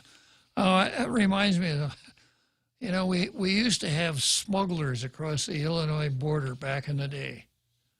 Yeah, I lived about maybe 30 miles from the Illinois border. There were twin cities on the border, Genoa City, Wisconsin, and Richmond, Illinois. And I think the combined population of both of them was about 3,000 folks. And back in the day, we had protectionist legislation in Wisconsin, just to show you what legislatures can do. Wisconsin is the dairy state. So in Wisconsin, it was legal to sell oleomargarine. But if you see oleomargarine in its natural state, it's white. It's not colored. And nowadays you can buy oleomargarine that's colored yellow. So it looks a lot like butter, and it's supposed to be a butter substitute, right? But the good lawmakers in Wisconsin made it illegal to sell colored oleomargarine in Wisconsin. Yeah. Now you could buy oleomargarine in a plastic container that had a little red pill in it, and if you squeeze that pill, it would pop, and a red dye would pop out, and you could knead that package of margarine for about 20 minutes, and it would be yellow. Yeah. So the workaround was to drive down just across the border at Genoa City into Illinois and stock up on colored oleo. And people did it. And they'd come back and they'd get handed out. That was a smuggling ring. Yeah, a smuggling ring, yeah. Now, we didn't have the DEA back in those days, but if we had, I'm sure they would have been right on top of it. And then Illinois' liquor taxes were much lower than Wisconsin. So right on the state line, you could buy your colored oleo and your cheap liquor. And it was worth driving the 30 miles down to the state line to do that sort of thing. So there's always a problem with collecting taxes, even in Wisconsin, even when you're talking about something as unexciting as the smuggling of oleomargarine. Now, I have the letter here that Troy's referring. Give it to Troy. You know, he really researched this. Give him a lot of credit for that. And it's hard to say that it's hard to tell whether or not Ms. Mendiola really knew what the heck she was talking about, because it's a letter from General Counsel, that's Stephanie E. Mendiola, to Senators Paris and Speaker Terlahi. Suspicions confirmed, right? Who Petto did not mention in yesterday's letter. And then she says, this is to follow up on my conversation with Senator Paris last week, and Fred, this would be Fred Nishihara, who is a Deputy Attorney General for Consumer Counsel, conversation with Speaker yesterday regarding the potential outsourcing of the administration of the cigarette tax stamp program. Our Consumer Protection Division works closely with the National Association of Attorneys General, Center for Tobacco and Public Health, which specializes in all matters relating to tobacco and nicotine, including the regulation of tobacco products and the 1998 Master Settlement Agreement, of which Guam is a party. And then in parentheses, our office is responsible for implementation and enforcement of the MSA in Guam.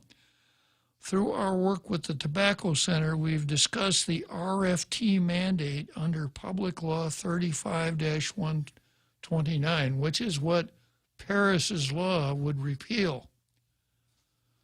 And we've discovered that of 51 states and territories that use tax stamps, Guam may be the first to completely outsource the administration of the program. Some jurisdictions outsource different components of the program. For example, storage and delivery, financial reporting, and the application of the stamps to the product, which is usually done by the wholesaler, but none outsource the program entirely. With regard to Bill 104 as amended, now this is the hard part. We continue in support of the measure and approve the committee's inclusion of a funding mechanism for our office. We reiterate our support and elimination of the delayed tax payment mechanism, as that will assist us in both our enforcement roles for the MSA and the cigarettes tax stamp program. As mentioned in the public hearing, the work we began last year to prepare an invitation for bid for initial set of stamps continues, and we're hopeful we can issue the IFPB in the next week or so. Now, we are also, however, continuing to assist DRT with the procurement process for PL 35-129 RFP as required by 5 GCA 5150. So they're trying to help buy the stamps, and just in case Paris's bill doesn't pass, they worked on the RFP and had it ready to go. So that's pretty good. All right. So that kind of brings you up to date. Now, a little ancient history on this, and this again comes from Candid. Did the Calvos ever pay their $14.7 million discounted taxes? The local magistrates' reports are filled with embarrassing stories of people who, for whatever reason, have stolen from others. The accusations of theft range from a young mother stealing food from a convenience store to drug addicts taking other drug addicts' cars. The police, or people trying to steal the chief of police's motorcycle. The police put themselves in harm's way and do the good detective work to make the arrests. The prosecutors pursue these charges in court. The government of Guam spends millions of dollars each year on pursuit, capture, prosecution, and incarceration of thieves and carjackers. If taking and keeping $10 from someone is called theft, what do you call it when you take and keep tens of millions of dollars that isn't yours to keep? Apparently, it's called a tax settlement, and everyone should be doing anything about it in Gov Guam is just okay with that. On June 2, 2017, the Department of Rev Tax placed a tax lien on Midpack, a cigarette distribution company owned by the Calvo family. The tax lien revealed that on May 16, 2017, DRT had assessed Midpack for cigarette taxes owed every month from 2014 through 2017, a 3-year period, the assessment totaling $14.7 million, was at a discount of the actual amount of cigarette tax owed to Gov Guam for that 3-year period. Think about that for a minute. Every time a smoker bought a pack of cigarettes and he and she paid $4 in cigarette taxes that went to the cigarette wholesaler, that the wholesaler was supposed to turn into Gov Guam. The math showed that the discounted tax liability of $14.7 means Midpack, at the very least, sold 3.7 million packs of cigarettes, took the $4 per pack sold in taxes, and kept that money. If $14.7 million in tax liability is the discounted amount, imagine how many more packs of cigarettes were sold, upon which smokers those packs already paid the $4 tax, for which DRT, through the negotiated settlement agreement, allowed Midpack to just keep the money. And Troy put copies of several official documents from RevTax showing just exactly what he said here. So Troy did some work on this. He did some sunshine law requests and did some things. So what we come up with is this. MidPAC didn't pay a huge chunk of tax. Because of that, Mike San Nicolas introduced a bill that said from now, and we have this system where we have so-called bonded warehouses. The cigarettes are supposed to go from a ship into a bonded warehouse, and they're not supposed to leave the bonded warehouse until the tax is paid. We don't do that, though. We let the wholesaler pick up the cigarettes and sell them, and then he can pay the tax. Yeah. Bonded for what? Yeah. So,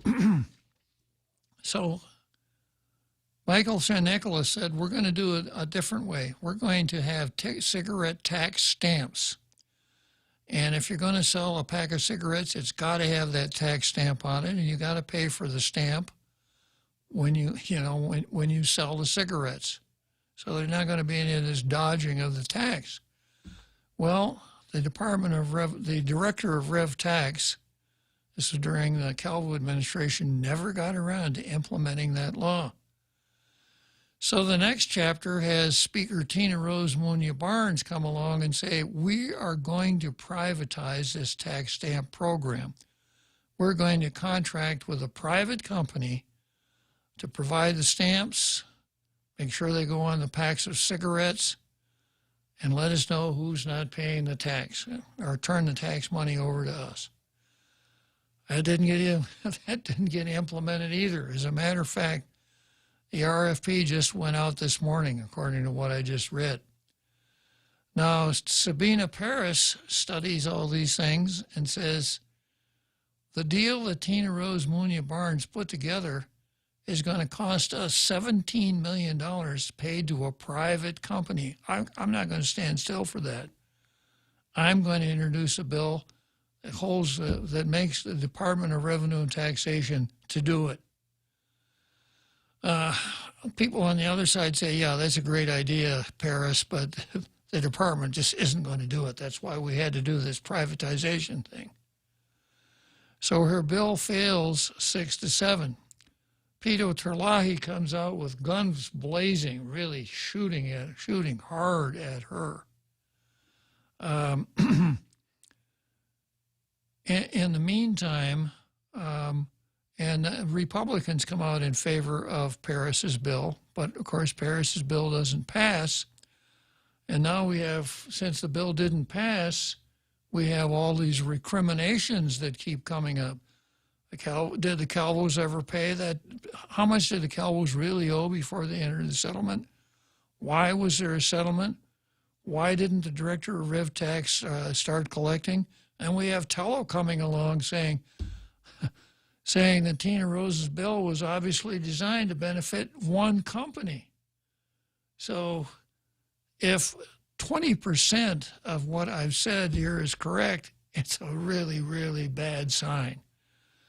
So until we are able to dig around, I suppose we means Troy, until Troy is able to dig around a little bit, it's going to know hard to come down on this because, as I said, I don't like a government agency that doesn't do its job. I don't like a situation where people don't have to pay their taxes, and when they get caught, they're able to settle for a lesser amount. I don't like it when there's an accusation that a particular government program is designed for one company. So there's a lot not to like here and not very much to like. Okay, so I got to head for Churchill Downs, and when I get out of Churchill Downs, when I leave Churchill Downs, I'm going to have a chat with none other than another Joe.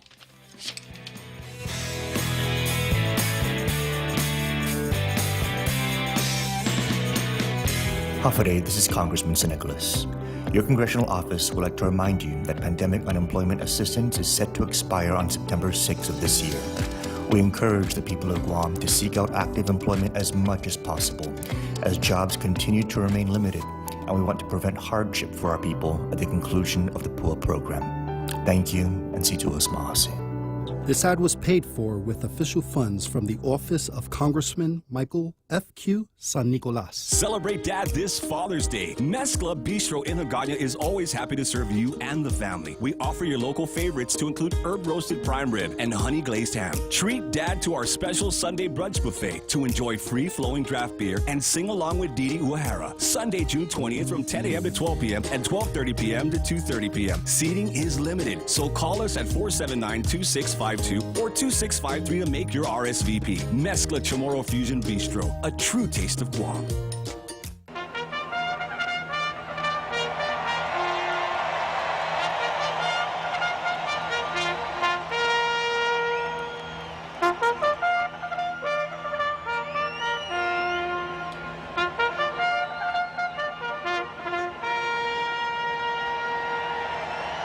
So here we are at Churchill Downs, and believe it or not, one of the bouts on our card was fought at Churchill Downs. Oh, yeah? Yeah. This was Bob, as you were, Churchill Downs versus Bob Baffert. Yeah.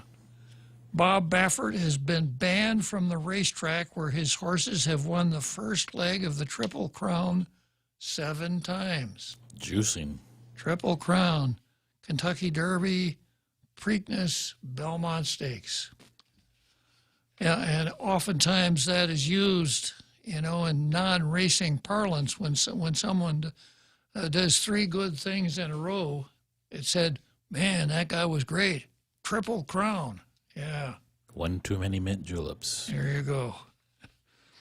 Churchill Downs announced Wednesday it issued a 2-year suspension to the Hall of Fame trainer after Baffert's Kentucky Derby winning Medina Spirit had failed a drug test confirmed for beta-methasone. The ban would mean Baffert and any trainer employed by him will not be able to enter horses for the next 2 Kentucky Derbies, among other races. Yeah, so next year I won't be looking around Churchill Downs for Bob Baffert.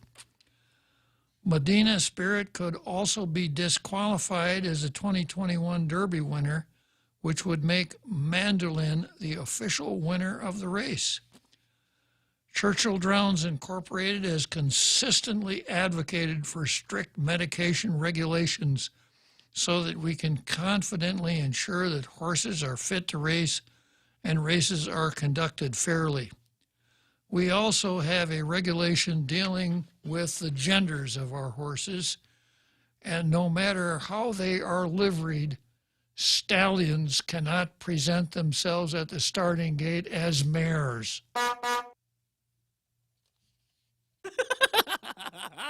I was waiting for that. Yeah. Bill Karstingen, CEO of Churchill Downs, said in a statement, reckless practices and substance violations that jeopardize the safety of our equine and human athletes or compromise the integrity of our sport are not acceptable. And as a company, we must take measures to demonstrate that they will not be tolerated. Mr. Baffert's record of testing failures threatens public confidence in thoroughbred racing and the reputation of the Kentucky Derby.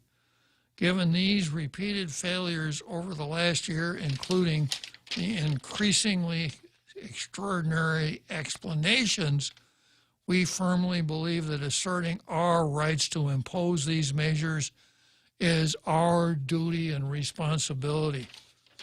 What's this guy's name? Yeah, Bill Karstingen. I wonder if we could hire him to be the director of Rev Tax. Sounds like my kind of guy. The rule's the rule. We're going to enforce it.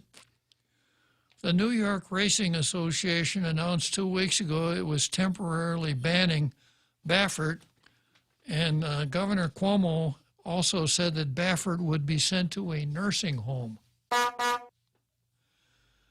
Baffert had initially claimed to have no knowledge of how beta-methasone could have entered Medina Spirit's blood, only to later reveal that he had treated the horse for dermatitis. Yeah, so I guess it's clear that Medina's spirit had some skin in the game, Jose. Dermatitis. Too much skin, right? With the antifungal ointment Otomax, which contains the banned steroid. It was just a lotion. Uh-huh.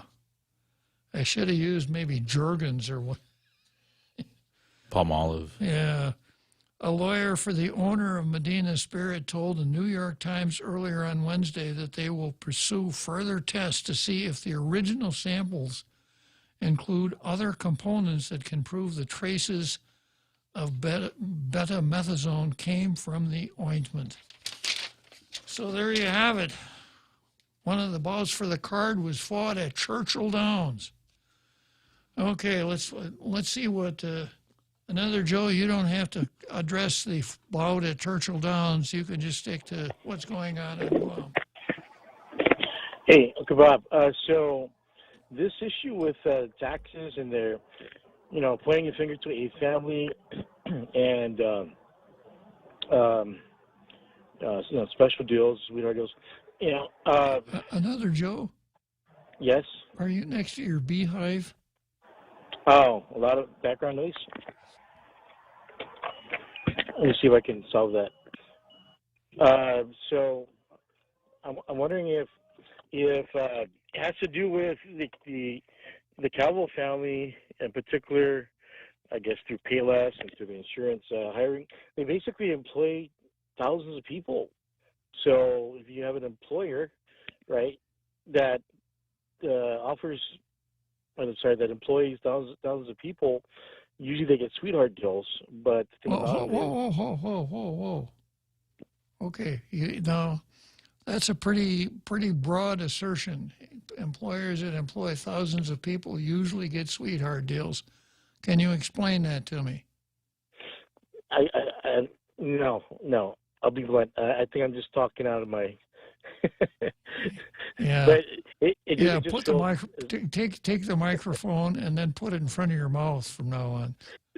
Okay. All right. So the thing about it is that, like say Walmart, right? Let's say this is a family store becomes a chain store.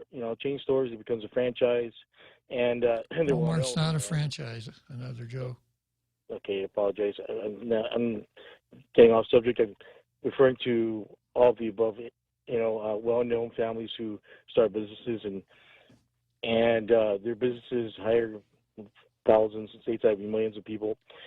So, their businesses bring things to certain towns, regions that wouldn't necessarily be there, economic stimulus, products, services, pre-market. So it would seem as though, the business community in a particular area, region, jurisdiction, locality would take favor to a particular well-known family. It's not out of the ordinary. And the thing about it is, a family becomes larger and larger through the years, decades, generations, and you got something like the Vanderbilts, which you don't hear too much about them anymore.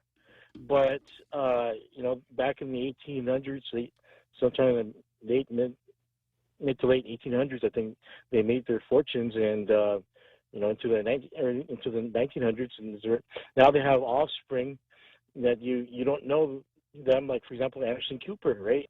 And although their patriarch started out as definitely capitalists, possibly Republican, conservatives, their children are nowhere in that ballpark, and they have their morals, their customs, traditions, practices, what they figure they should be able to get away with. It's nowhere in the ballpark of what their elders, the patriarch that started this family, their point of view, their mindset, it's way different, and they're like far left liberals now, the offspring of these capitalists.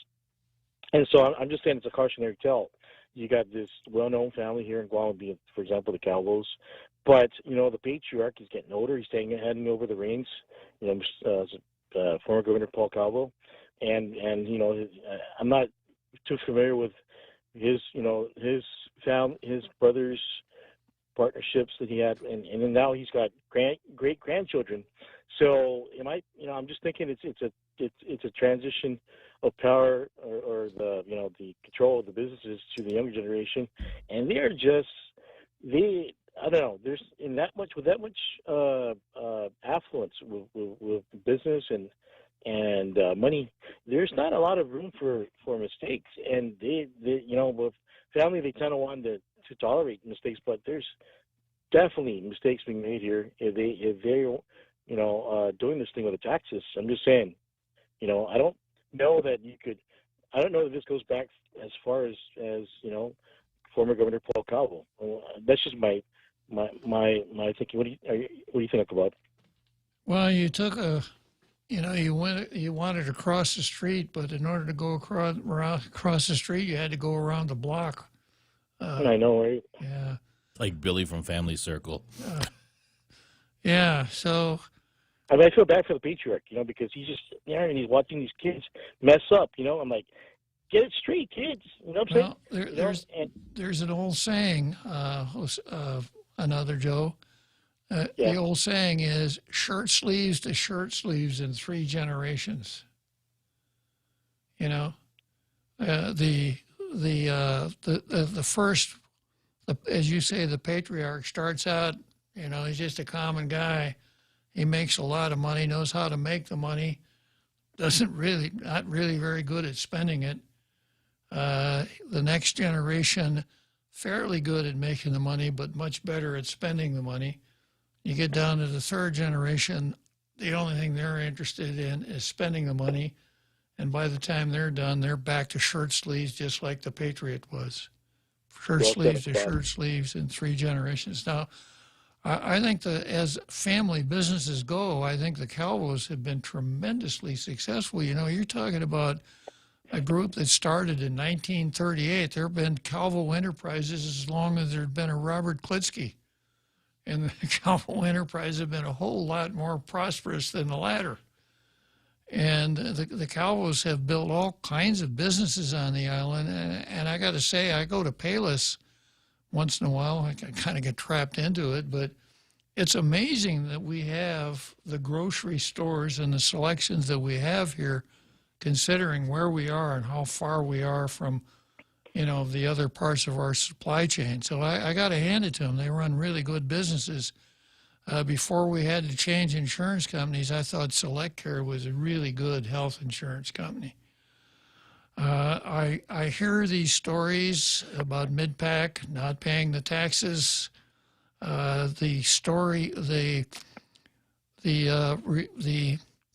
The official line from the Calvo Group, from John Calvo, was that it was an oversight, like an accounting oversight. When they discovered it, they came forward, fessed up, and entered into a deal to pay it off with rev tax. I don't know what happened, and that's where the matter sits. But I have nothing to cause me to think that the Calvos that are running the show now are not pretty darn good businessmen. So I'm going to have to end it there. Another Joe, it's always a real pleasure to chat with you at the end of the show. Thanks for coming. Appreciate it. See you later. See you all tomorrow.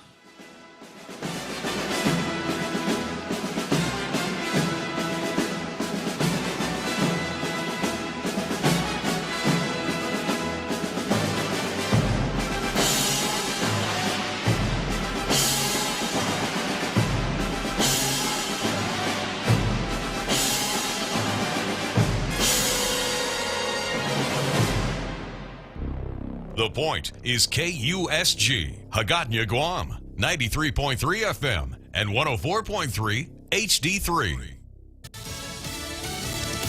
And it says, roll up your sleeve. I'm Jack Callahan, Fox News. President Biden hoping to reach his goal of 70% of U.S. adults vaccinated by the 4th of July, saying for the unvaccinated, this would be a good time to start. If you get a shot this week, you can be fully vaccinated by July 4th, by the week of July the 4th.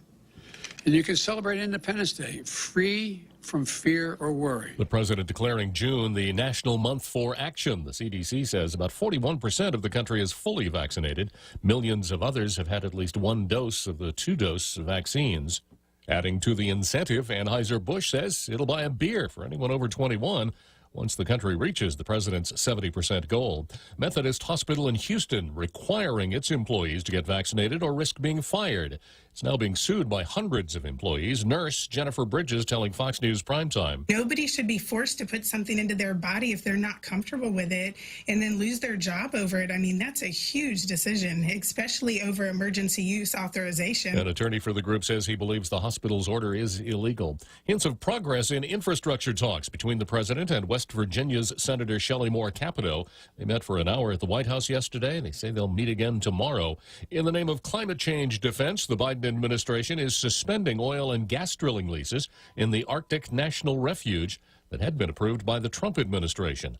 Alaska's Governor Mike Dunleavy says the decision will not protect the global environment. It's a lose-lose-lose across the board, not just for Alaska, not just for this country, for some of these environmentally sensitive areas across the globe that don't have the protections. It makes zero sense. 3 Wilmington, Delaware police officers were shot late last night while responding to a call.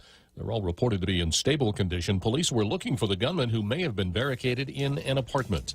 America.